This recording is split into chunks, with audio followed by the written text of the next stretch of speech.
13ই December সকাল। এটা হলো আমাদের আলিপুরদুয়ার স্টেশনের রিটায়ারিং রুম, যেখানে আমরা ডেরা বাঁধি আলিপুরদুয়ার রেলে। একটা সুন্দর সকালে বসে সঙ্গীত চর্চা চলছে। এরপরেই বের হব আমরা, তার ফাঁকে একটু অবসর।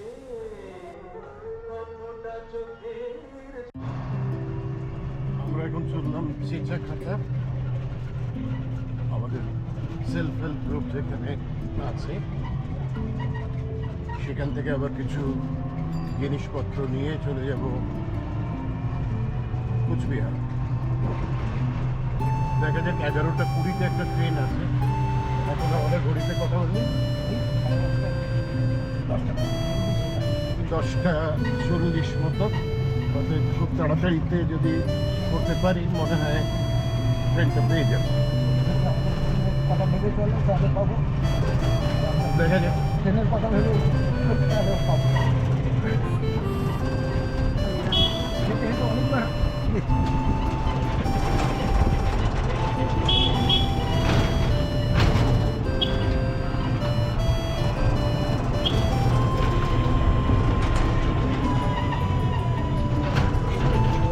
চেঁচাখাতার জনজীবন খুবই শান্ত। আপনাদের হয়তো মনে হচ্ছে যে আমি বলছি যে এখানে যাচ্ছি বা ওখানে যাব বা মার্কেটিং করতে যাচ্ছি, কিন্তু সেই অংশগুলো আমি দেখাচ্ছি না। আসলে কি জানেন, এগুলো একদমই একটা ব্যবসায়িক জায়গা, তো সেই জায়গাটা না দেখিয়ে আমার মনে হয় যে এখানে আমরা যেটা দেখাতে চাইছি সেটা হচ্ছে যেখানে গেছি সেই জায়গার প্রাকৃতিক বা ভৌগোলিক অংশ। তো তাই সেটা রাখা আছে, এবং আশা করি সেই জায়গাগুলো একটু বাদ গেলেও আপনাদের খুব একটা খারাপ লাগবে।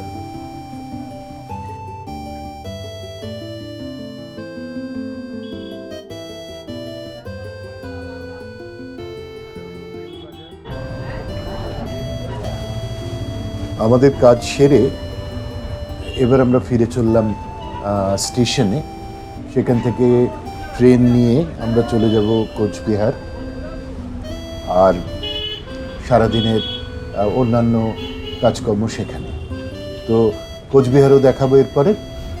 চলুন আপাতত ট্রেনের যাত্রাটা দেখা যাক।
ট্রেন আসছে, এবার আবার দেখা হবে কোচবিহারে।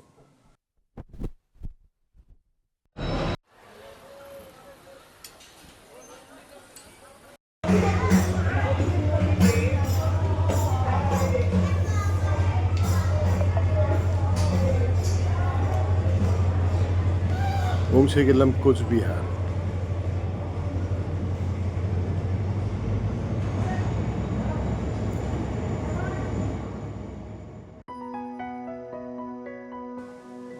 কোচবিহার স্টেশন বহু পুরনো। রেলের একটা সংগ্রহশালাও এর সঙ্গে সঙ্গেই আছে পাশেই, কেউ চাইলে দেখতে পারেন, খুব সুন্দর।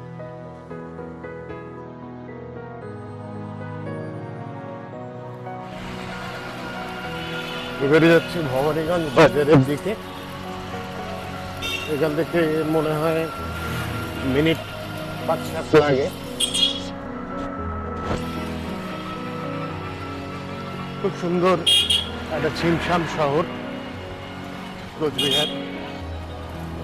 কোচবিহার নামের মানে হলো কোচ জাতির বাসস্থান, মানে কোচ জাতির লোকেরা যেখানে বিহার করতেন।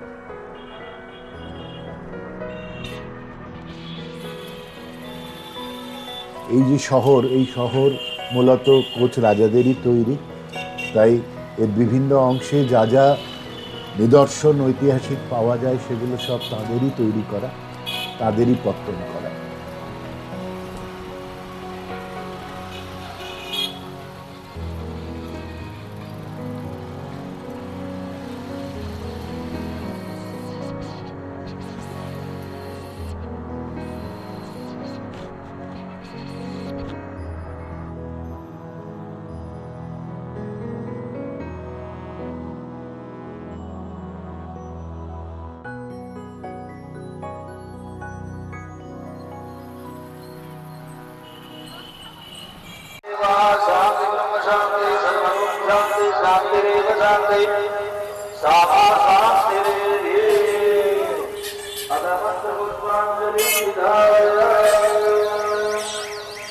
এই হলো ভবানীগঞ্জ বাজার, কোচবিহারের বড় বাজার।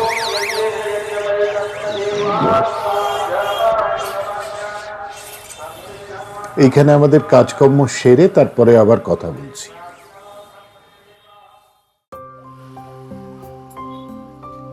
সামনে কোচবিহার রাজবাড়ি, ভবানীগঞ্জ বাজার দিয়ে সিধে হেঁটে এলে 5 মিনিটের মধ্যে এবার চলে এসে একদম সামনে। এটাই হলো বিখ্যাত কোচবিহারের রাজবাড়ি। যারা ইতিহাস চর্চা করেন তারা আরো ভালো বলতে পারবেন। তবে রাজবাড়ি হচ্ছে কোচবিহারের অন্যতম একটি দ্রষ্টব্য, যেখান থেকে ঢিল ছেড়া দূরত্ব হচ্ছে বাস স্ট্যান্ড, ঠিক পাশেই।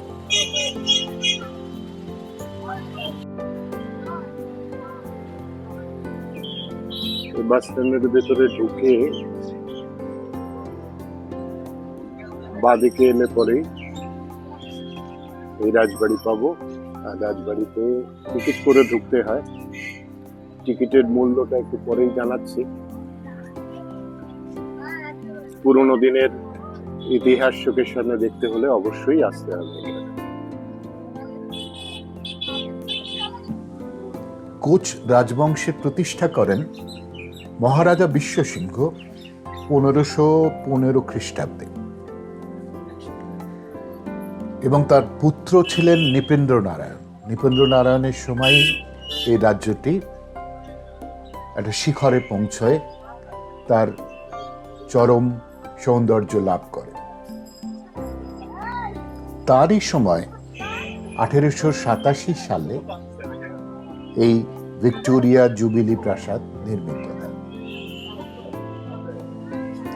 কোচবিহারের ইতিহাস কোচ রাজবংশের উত্থান পতন, ব্রিটিশ শাসন, পশ্চিমবঙ্গের সাথে একীভূত হওয়ার এক সমৃদ্ধ অধ্যায়, যা কোচবিহার প্রাসাদ, সাগর দিঘি এবং মদনমোহন মন্দিরের মতো স্থাপত্যের সাক্ষী।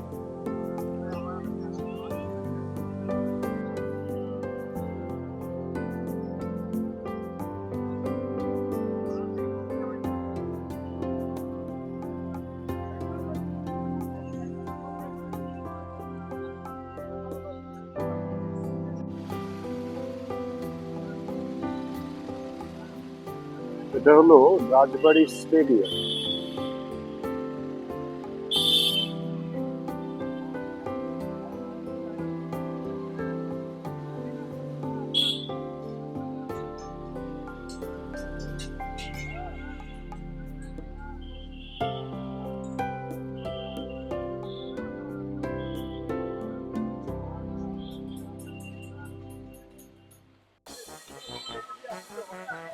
রাজবাড়ির দিকে মুখ করে যদি বাঁদিকে হেঁটে আসেন রাজবাড়ির থেকে, এই রাস্তাটার নাম হচ্ছে কেশব রোড।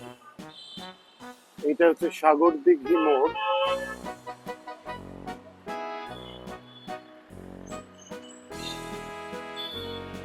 সাগর দিঘি মোড়।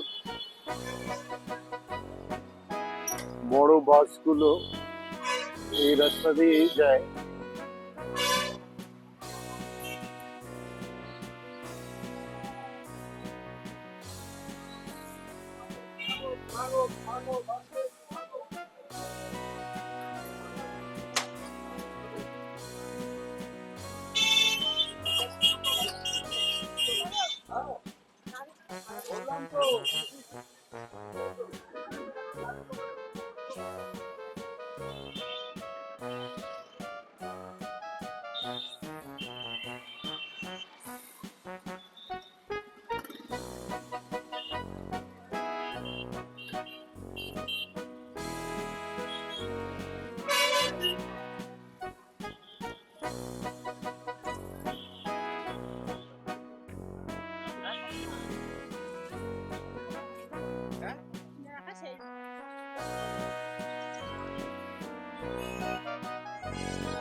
এটা হলো কোচবিহারের সরকারি পাড়া।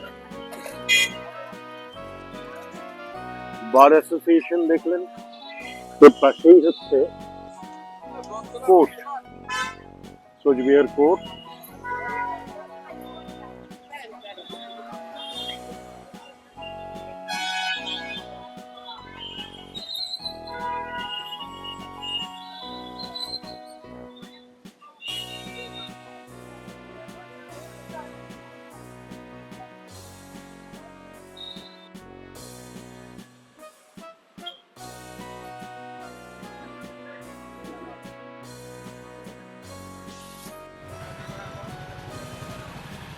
অর্জুন গাছ,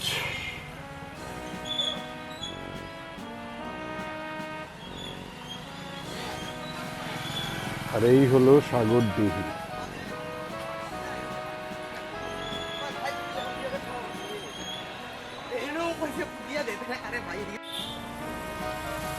কর্নেল হিজ হাইনেস মহারাজা নৃপেন্দ্র নারায়ণ ভূপ বাহাদুর, 1862 সালে জন্ম, মৃত্যু 1911। এটা এখন জেলা জজ আদালত, মানে জাজেস কোর্ট।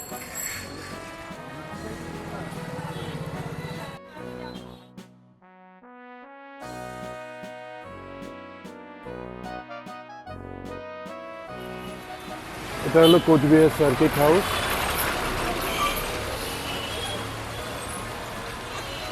আর এই বাঁ দিকে গেলে পরে পড়বে রেল স্টেশন।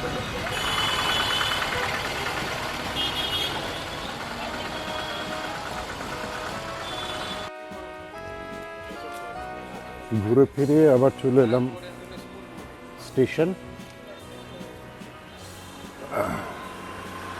এটা হলো কোচবিহার স্টেশন। বড় এক্সপ্রেস গাড়িগুলো সাধারণত নিউ কোচবিহার দিয়েই চলাফেরা করে।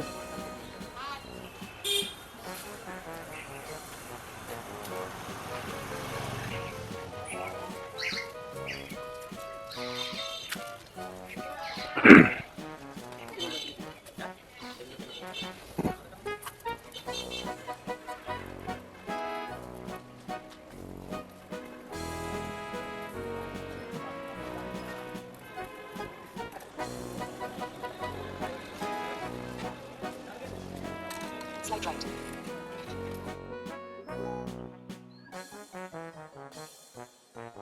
এটা রেলের সংগ্রহশালা।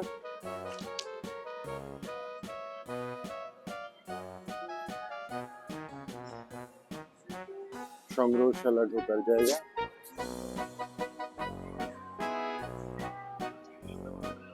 চেন্নাই এক্সপ্রেস, এটা মনে হচ্ছে একটা রেস্টুরেন্ট।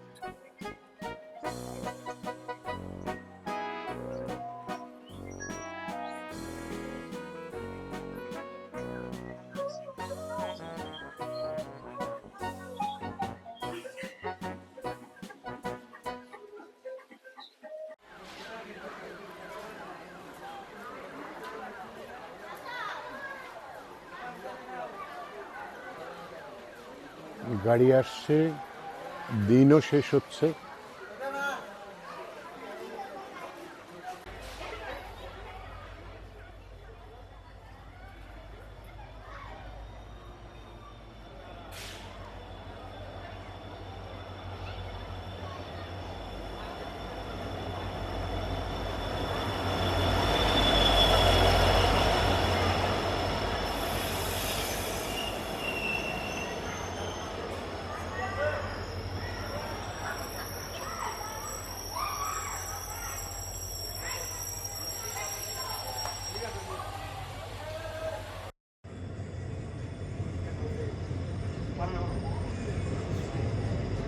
সবে সূর্য ডুবছে, আমরা ফিরে চলেছি আলিপুর। कहीं दूर जब दिन ढल जाए, साँझ की दुल्हन बदन चुराए, चुपके से आए मेरे ख्यालों के आंगन में, कोई सपनों के दीप जलाए, दीप जलाए। कहीं दूर जब दिन ढल जाए, साँझ की दुल्हन बदन चुराए, चुपके से आए।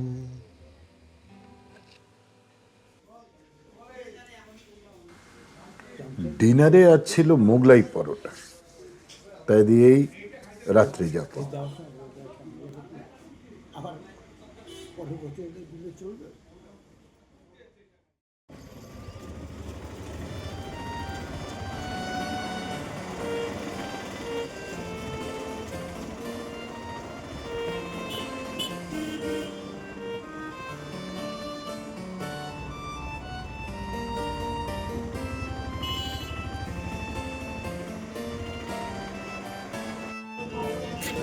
পৌঁছে গেলাম new Alipurduar station.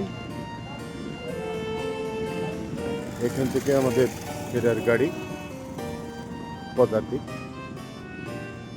Express. Ticket ছিল ওয়েটিং লিস্ট, কিন্তু কনফার্ম হয়নি, তাই আমাদের জেনারেলের টিকিট কাটতে হবে।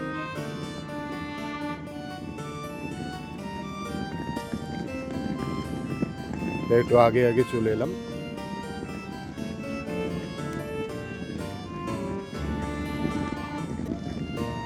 চলুন আবার গিয়ে দেখা হবে কোনো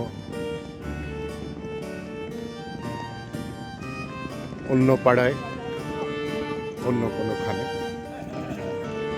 বিদায়।